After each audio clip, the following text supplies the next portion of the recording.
Salam, selamat pagi Bapak Ibu, rekan-rekan yang diberkati oleh Yesus Kristus. Dengan penuh sukacita di dalam Tuhan, pagi hari ini kembali saya menyapa Bapak Ibu Saudara semua melalui program Motivasi Pagi. Kebenaran firman Tuhan yang hendak saya bagikan pada saat ini terambil di dalam Yohanes 4 ayat 24 yang berbunyi demikian.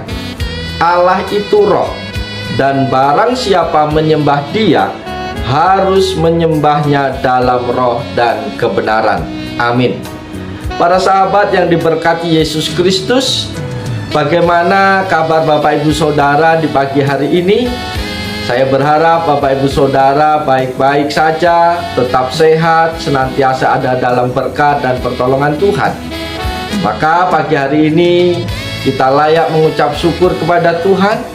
Sebelum memulai seluruh aktivitas kita sepanjang hari ini, mari kita dengarkan pesan Tuhan bagi kita. Bapak Ibu yang dikasihi Tuhan, menyembah Allah itu tidak hanya monoton di bait Allah saja. Menyembah Allah itu bisa dilakukan di mana saja. Artinya, karena Allah adalah roh dan kebenaran, maka kita bisa menyembahnya dalam roh dan kebenaran. Menyembah Allah dalam roh dan kebenaran adalah bahwa penyembahan Allah tidak dapat dibatasi kepada suatu lokasi geografis atau penyediaan. Sementara dalam hukum perjanjian lama, dengan datangnya Kristus, perpisahan antara Yahudi dan non-Yahudi sudah tidak relevan. Sama halnya dengan sentralnya bait dalam beribadah. Dengan datangnya Kristus, semua anak-anak Allah mendapat akses yang sama kepada Allah melaluinya. Beribadah menjadi bagian dari hati seseorang, bukan praktek eksternal, dan dibimbing oleh kebenaran, dan bukan oleh upacara atau ritual. Para sahabat yang dikasihi Tuhan, poin penting apa yang bisa kita peroleh dari bagian firman Tuhan di pagi hari ini? Poin penting yang pertama adalah penyembahan yang benar harus ada dalam roh, yakni melibatkan keseluruhan hati. Bersamaan dengan ini, penyembahan harus dilakukan dalam kebenaran, yaitu dengan pengertian yang benar. Keduanya diperlukan untuk melakukan penyembahan yang memuaskan dan memuliakan Allah. Roh tanpa kebenaran membawa kita kepada pengalaman yang dangkal dan terlampau emosional, sehingga jika emosi tersebut hambar, maka penyembahan itu pula akan hambar. Kebenaran tanpa roh akan berakibat pada suatu perjumpaan yang garing dan tak bergairah, yang sering kali membawa kita kepada legalisme yang tak menyenangkan. Perpaduan dari kedua aspek penyembahan menghasilkan penghayatan yang sukacita, sebagaimana diulas oleh firman Tuhan. Seiring dengan bertambahnya pengetahuan kita akan Allah, demikian pula bertambahnya apresiasi akan Dia. Makin besar apresiasi kita, semakin dalam penyembahan kita. Semakin dalam penyembahan kita, semakin dipermuliakannya Allah dalam hidup kita. Itu poin yang pertama.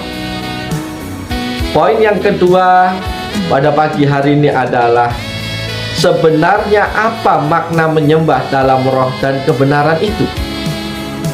Roh di sini hendak menunjuk sikap batin atau sikap hati, yaitu komponen manusia yang tidak kelihatan. Dalam hal ini ditunjukkan bahwa dalam ibadah kepada Tuhan yang penting adalah sikap hati yang benar dan murni di hadapan Tuhan. Karena sikap hatilah yang paling jujur yang akan menjadi penilaian Tuhan terhadap diri seseorang. Dan Tuhan selalu menguji hati setiap orang percaya yang datang kepadanya. Apakah benar-benar tulus murni menyembah dengan sikap hati yang sungguh-sungguh merindukan untuk memuliakan Tuhan, atau karena ada motivasi terselubung.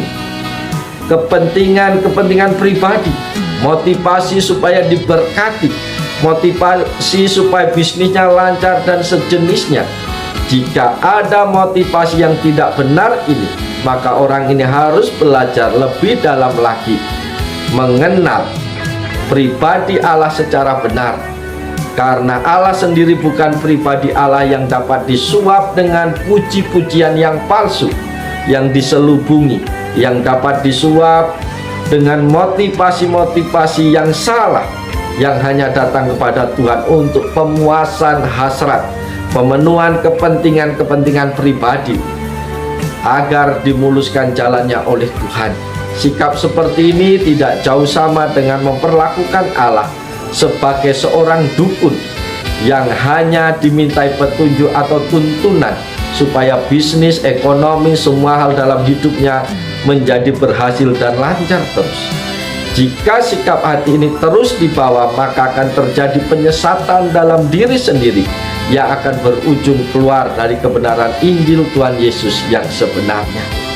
Bapak Ibu yang dikasihi Tuhan, arti menyembah dalam roh adalah meliputi seluruh totalitas hidup kita.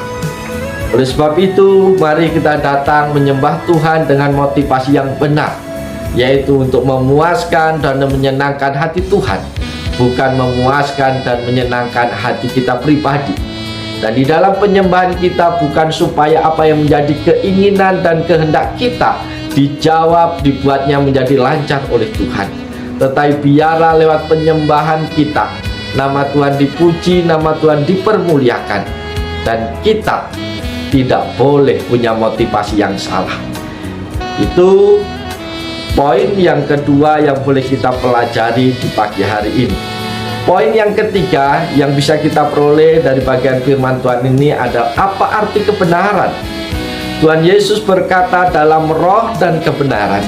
Kata kebenaran di sini adalah ibadah dengan mempersembahkan segenap aspek hidup kita sebagai alat peraga bagi Tuhan dan membawa sikap yang taat untuk sungguh-sungguh mengenal pribadi Kristus agar bisa senantiasa melakukan apa yang menjadi kehendak Allah di dalam dirinya. Jadi jelas kita menyembah Allah harus juga di dalam kebenaran, yang dimana kita membawa sikap hidup kita, yaitu seluruh aspek hidup kita untuk kita persembahkan bagi kemuliaan nama Tuhan Yesus Kristus. Artinya memunculkan sikap hidup yang mengenakkan pribadi Kristus di dalam dirinya, memperagakan seluruh hidupnya menjadi saksi Kristus, surat terbuka kebenaran Injil Kristus untuk selalu diberitakan lewat kehidupannya. Karena itu, sembahlah Allah dalam roh dan kebenaran, sebab hal itulah yang dikehendaki oleh Tuhan. Bapak, Ibu, Saudara yang dikasihi oleh Tuhan, kebenaran firman Tuhan telah sampai kepada kita pagi hari ini.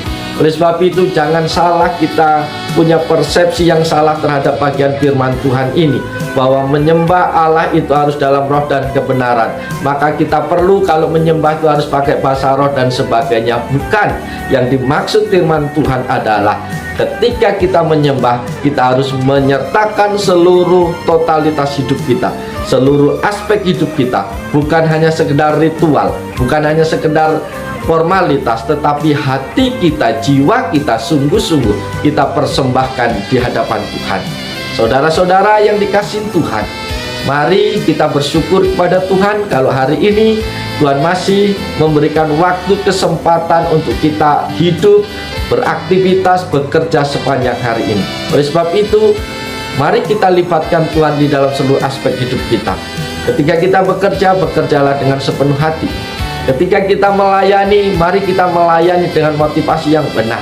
Apapun yang kita lakukan sepanjang hari ini, biarlah nama Tuhan dipuji, nama Tuhan dipermuliakan, dan kita hanya alat yang dipakai oleh Tuhan, oleh karena kasih karunia-Nya, karena Tuhan melayakkan kita, bukan karena hebat dan gagahnya kita, maka kita dipakai oleh Tuhan. Oleh sebab itu, saudara-saudara, selamat pagi, selamat beraktivitas. Tuhan Yesus menolong, Tuhan Yesus memberkati Bapak Ibu Saudara sepanjang hari ini.